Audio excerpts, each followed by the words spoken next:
Gazpacho soup is one of summer's simple pleasures. Local foodie Stephen Freese is back to share his own recipe using some seasonal veggies. Welcome back. Always nice to have you. Yes, I was thinking about what could we prepare today. It's been a hot summer, so this is one of my favorite soups. Cold soup. Yes. A hot summer day. All right. Well, how do we get started? I see some tomatoes here. Okay, we're going to take those tomatoes, and you can use fresh tomatoes, but I didn't see any ones that I liked that were fresh enough, so... oh, you were mentioning they're probably 2 weeks away. Yeah, about 2 weeks away. So these are San Marzano tomatoes, which are quite good.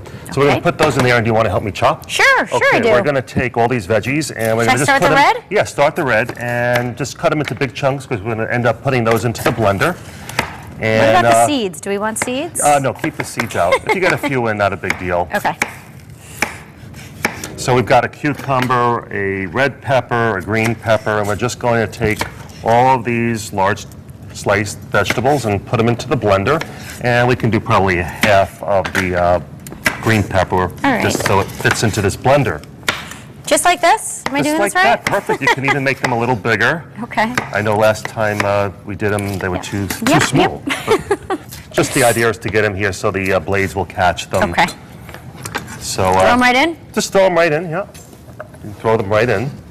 And you know, there's great food events coming up. Yes, tell me, you're always so busy. I'm very busy. The next walking tour is going to be on September 27th. The last one sold out. We had people come from New York. It's made several major newspapers, publications, so we're thrilled with that. And then the New Haven Open with the tennis tournament, they have expanded the food offerings as far as events this year. In addition to the grand tasting, there's going to be a barbecue bash with some restaurants using barbecue as its inspiration. I like There's that. going to be a mixology class, there's going to be a champagne tasting, and there's going to be... And this is all going to be at the tennis? Yes, all at the tennis tournament. So that's a lot of exciting stuff that's going on. That's an incentive to go check it out. Yeah, and today I have a column coming out that I think people that like to cook, how do you get started in a culinary career? I'm always asked that question. How do you get started? So today, the column in the New Haven Register. Well, can you give us a hint before we read it? Sure. First of all, there's 6 books that I've read and interviewed some authors on how they found their careers. And put a little olive oil. I don't want people to realize. Just a splash of olive oil. How they started their careers, and people sometimes limit their idea to working in a restaurant, but there's a lot of different opportunities to get involved in food styling. This is red wine vinegar. Okay, very good. About a quarter of a cup on that. We're gonna do some salt, and I do salt to taste. You can add some salt later on. All right. And let's see, some pepper. I see hot sauce. Are we adding any of this? Oh yeah, thanks for reminding me about that. No problem. We want a little kick in here, right? Yes, we do. And some people like to put a whole bottle in. No. How much do you do? About 4 splashes should do it. How's that? A little more. Let's do a little more. Okay. And then we're going to take about a half a teaspoon of minced garlic and squeeze some fresh lemon in there. And do we have everything included? Looks like we've got everything. We've got everything. And we're then this goes right into the blender. It goes right into the blender, and that's that. Yes. I see breadcrumbs. Do we need to do anything with those? Thank you. You're good eye. See, I'm glad I'm here, Stephen. Quarter of a cup. And people always ask me why I use breadcrumbs. Yeah. It adds a little thickness to the soup, and it also adds a little flavor. These are flavored breadcrumbs, and it also adds a little texture that I like. So that's why I always experiment. All right, and it seems to work out well. It sure does. That's that, huh?